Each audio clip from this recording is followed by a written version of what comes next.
Bismillahirrahmanirrahim. Assalamualaikum warahmatullahi wabarakatuh. Bismillah, alhamdulillah, wassalatu wassalamu ala rasulillah Muhammad ibn Abdullah wa ala alihi wa ashabihi wa man tabi'a huda wa wala. La hawla wa la quwwata illa billah, amma ba'd. Pemirsa mahbub channel YouTube Al-Falah yang dimuliakan oleh Allah Subhanahu wa Ta'ala, para alumni dan wali santri yang berbahagia. Kita sering mendengar dari ucapan orang-orang yang sedang berpuasa ketika ada orang yang berbohong, kemudian ditegur dengan kata-kata jangan bohong karena sedang puasa. Puasa tidak boleh bohong. Kemudian juga kita suka menegur bila teman kita sedang menggibah atau menceritakan aib orang. Tidak boleh gibah karena sedang puasa. Puasa tidak boleh gibah. Pernyataan ini sepertinya benar. Sebenarnya ini adalah ucapan yang sangat fatal. Seolah-olah kalau tidak puasa atau bukan bulan Ramadan, berbohong dibolehkan, menggibah orang dibolehkan. Begitu mafhum mukhalafahnya. Lalu bagaimana sebenarnya permasalahan ini? Mari kita coba renungi surah Al-Baqarah ayat 183 yang kita semua pasti sudah hafal, karena ayat ini memang ayat khusus untuk bulan Ramadan. A'udzu billahi minasyaitonir rajim. Bismillahirrahmanirrahim. Ya ayyuhalladzina amanu kutiba alaikumus syiyamu kama kutiba alal ladzina min qablikum la'allakum tattaqun. Shadaqallahul azim. Para pemirsa, ayat ini dimulai dengan harfun nida. Ya ayyuha. Yang artinya kurang lebih adalah hai. Siapa yang dipanggil? Yang dipanggil adalah orang-orang beriman. Di dalam Al-Quran, biasanya kata amanu suka disandingkan dengan kata-kata wa'amilus shalihat. Seperti kata-kata aqimus shalah pasti dilanjutkan dengan wa'atuz zakah. Nah, begitu juga dengan kata-kata amanu. Yang dipanggil oleh Allah Subhanahu wa Ta'ala adalah orang-orang yang beriman. Oleh karena itu, orang berimanlah yang memang siap menerima perintah dari Allah dan menjauhi larangannya.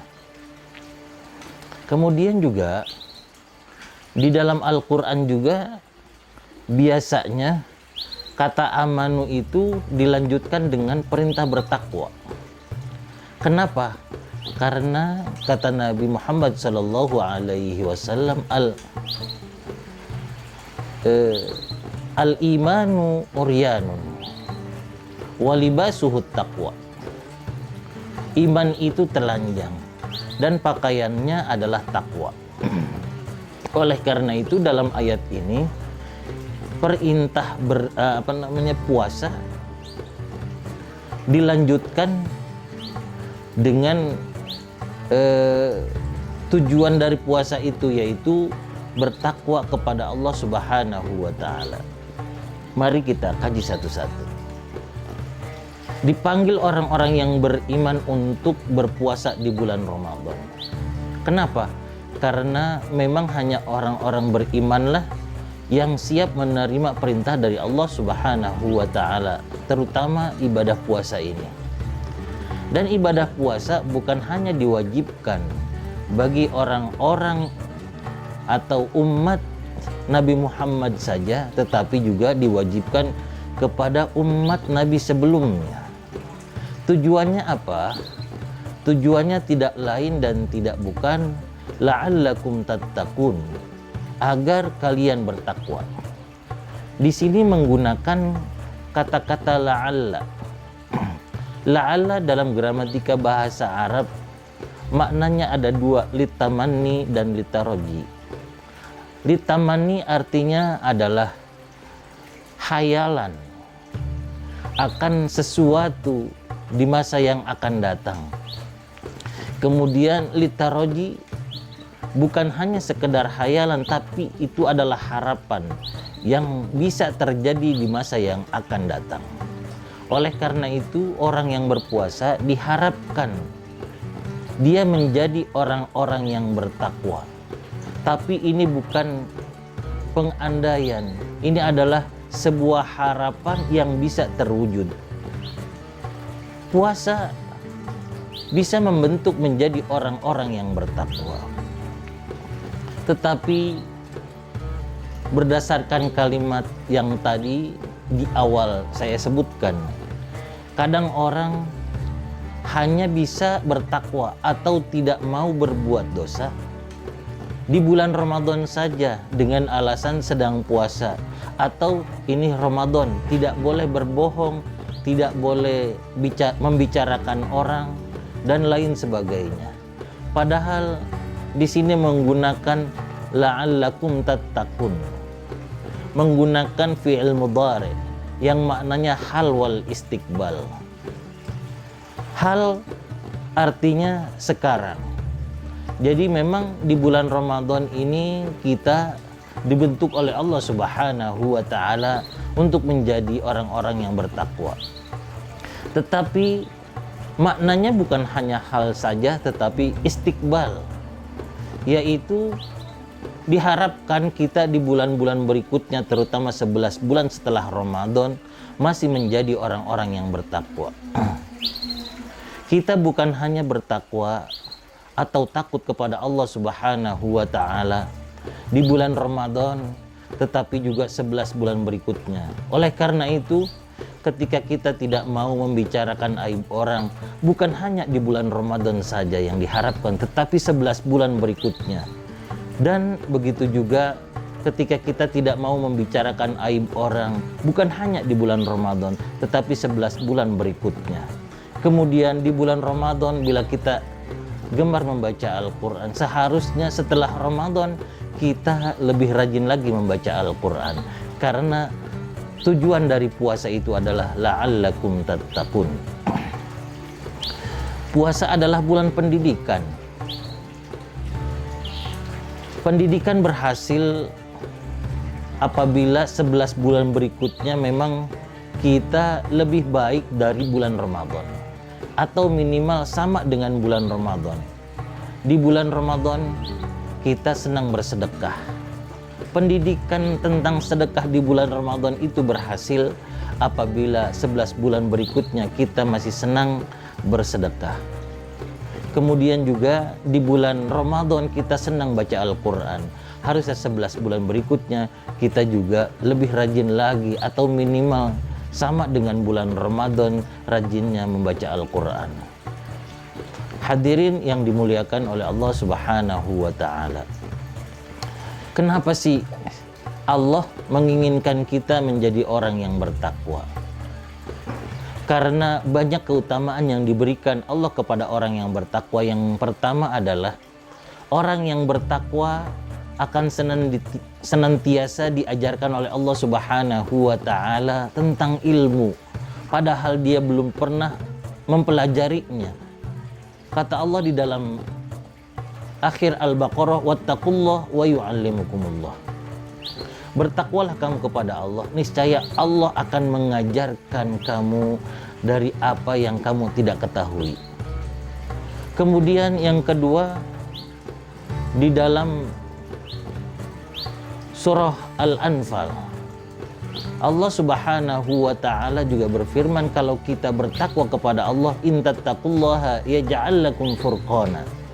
Kalau kamu bertakwa kepada Allah Subhanahu wa ta'ala, niscaya Allah menjadikan kamu orang yang bisa membedakan yang hak dan yang batil.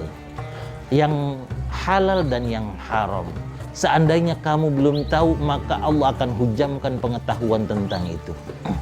Dan bukan itu saja, wa yukaffir ankum sayyi'atikum, dan Allah juga menghapus kesalahan-kesalahan kamu serta mengampuni dosa-dosa kamu. Kemudian apalagi keutamaan yang diberikan Allah terutama di dunia ini. Orang yang bertakwa kepada Allah di dalam surah At-Talaq ayat 2 dan 3, wa may yattaqillaha yaj'al lahu makhraja wa yarzuqhu min la yahtasib. Siapa yang bertakwa kepada Allah Subhanahu wa taala, Allah berikan solusi atas berbagai masalahnya, atas berbagai ujian yang telah diberikan oleh Allah Subhanahu wa taala. Dia diberikan hidayah oleh Allah untuk bisa menyelesaikan berbagai masalahnya. Orang hidup itu memang punya masalah. Masalah bukan untuk dihindari, tetapi untuk dihadapi. Orang-orang bertakwalah yang dimudahkan oleh Allah Subhanahu wa taala, bahkan diberikan solusi atas berbagai permasalahannya. Bahkan di dalam ayat lain Allah sebutkan bahwa inna ma'al usri yusra wa inna ma'al usri yusra. Di sini kesulitan disebutkan 2 kali dalam bentuk ma'rifah dan kemudahan disebutkan 2 kali dalam bentuk nakirah. Maknanya menurut para ulama, apabila ma'rifah disebut 2 kali berturut-turut itu cuma 1 dihitungnya. Kemudian dalam bentuk nakirah kata yusra itu dihitung 2. Artinya apa? 1 kesulitan Allah berikan 2 kemudahan. Begitulah untuk orang-orang yang beriman. Kemudian belum nanti di akhirat. Di akhirat banyak orang-orang terdekat kita yang justru menjadi musuh kita. Digambarkan di dalam surah Al-Baqarah ayat 166, idz tabarra alladzina tubi'u minal ladzina taba'u wa ra'aul 'adzab wa taqatta'at bihimul asbab. Masing-masing kita dengan teman kita, dengan guru kita, dengan keluarga kita, apabila kita bukan menjadi orang yang bertakwa, masing-masing saling melepaskan tanggung jawab, tidak mau bertanggung jawab atas apa yang telah dilakukannya. Ittabarra alladzina tubi'u minal ladzina taba'u. Tatkala orang-orang yang diikuti berlepas diri, tidak mau tanggung jawab dengan orang-orang yang mengikutinya. Tapi konteks ayat ini adalah tentang orang-orang yang durhaka, yaitu orang-orang kafir. Nah, sebenarnya siapapun itu, kalau dia ahli maksiat, baik orang tua dengan anaknya, atau anak dengan orang tuanya, atau kita dengan teman-teman kita, dengan guru-guru kita, apabila bukan orang-orang yang bertakwa, maka nanti di akhirat masing-masing menjadi musuh, sebagaimana digambarkan di dalam Al-Quran surah Az-Zukhruf ayat 67, al-akhillau yawma idzin ba'duhum li ba'din aduwwun illal muttaqin. Orang-orang terdekat kita yang memang dulu kita akrab waktu di dunia, mereka akan menjadi musuh-musuh kita kecuali orang-orang yang bertakwa. Karena orang-orang yang bertakwa, baik secara personal ataupun secara kolektif, baik keluarganya, teman-temannya, nanti bisa berkumpul lagi kelak di akhirat. Min abaihim wa azwajihim wa dzurriyyatihim wal malaikatu yadkhuluna alaihim min kulli bab. Kakek moyang mereka, nenek moyang mereka, pasangan-pasangan mereka, kemudian anak keturunan mereka, semuanya bersama-sama masuk surga. Kenapa? Karena yang terakhir, surga diperuntukkan hanya untuk orang-orang yang bertakwa. Bukan hanya sekedar dia orang Islam, bukan hanya sekedar dia orang beriman, tapi dia juga menjadi orang-orang yang bertakwa. Wasari'u ila magfiratin min rabbikum wa jannatin 'arduhas samawati wal ardu u'iddat lil muttaqin. Wasari'u ila magfiratin min rabbikum, bersegeralah kepada ampunan Tuhanmu, wa jannatin 'arduhas samawati wal ardu, dan surga yang luasnya seluas langit dan bumi. Untuk siapa itu diperuntukkan? Hanya untuk orang-orang yang bertakwa kepada Allah Subhanahu wa Ta'ala. Mudah-mudahan puasa membentuk kita menjadi orang-orang yang bertakwa, tetapi bukan hanya bertakwa di bulan Ramadan saja. Justru di 11 bulan berikutnya kita juga menjadi orang-orang yang bertakwa sesuai dengan pesan Al-Quran, la'allakum tattaqun. Selamat berbuka puasa kepada para permisa, khususnya bagi para alumni dan wali santri. In uridu illal islaha mastata'tu wa ma taufiqi illa billah alaihi tawakkaltu wa ilaihi unib wallahu muwaffiq ila aqwamit thariq. Assalamualaikum warahmatullahi wabarakatuh.